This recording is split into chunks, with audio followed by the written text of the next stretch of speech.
On April 7 at daylight, the long-desired peak of Clarence Island came into view.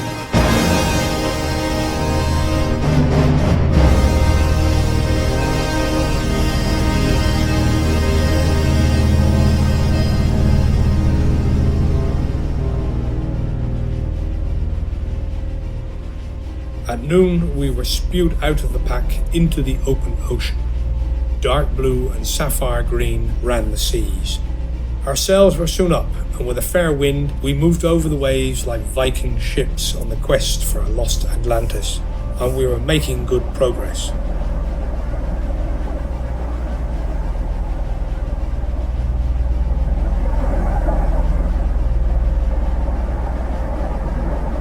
The killers were a source of anxiety, for a boat could easily have been capsized by one of them coming up to blow.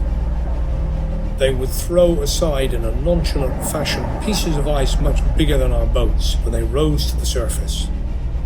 And we had an uneasy feeling that the white bottom of the boat would look like ice from below.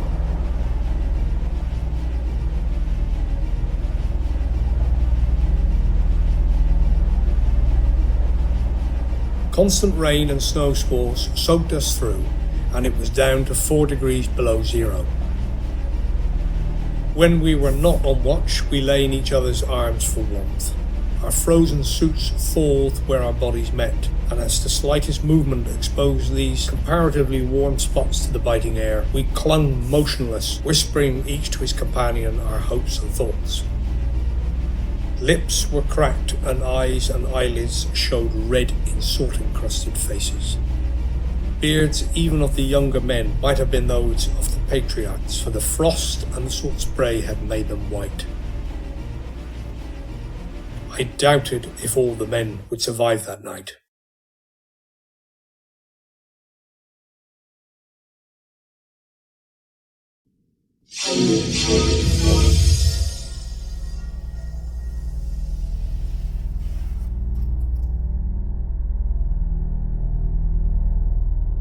Thirst is one of the troubles that confront the traveller in polar regions. Ice might be plentiful on every hand, but it does not become drinkable until it is melted, and the amount that may be dissolved in the mouth is limited, and we were dreadfully thirsty now.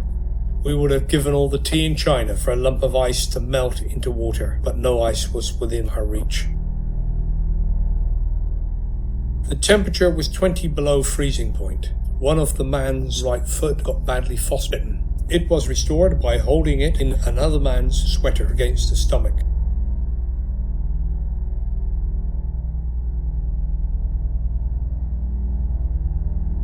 At 9 a.m. at the northwest end of Elephant Island, we saw a narrow beach at the foot of the cliffs.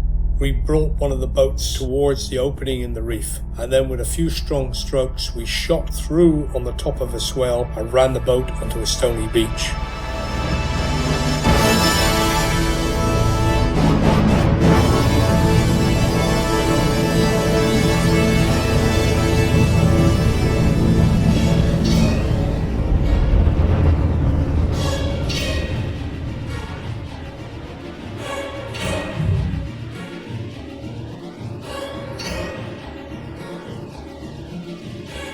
Curious spectacle met my eyes when I landed as the last man.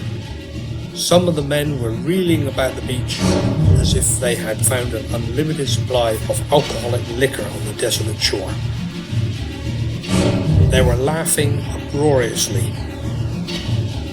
picking up stones and letting handfuls of pebbles trickle between their fingers like misers gloating over hoarded gold. The smiles and laughter which caused cracked lips to bleed afresh, and the gleeful exclamations at the sight of 2 live seals on the beach made me think for a moment of that glittering hour of childhood when the door is open at last and the Christmas tree in all its wonder bursts upon the vision.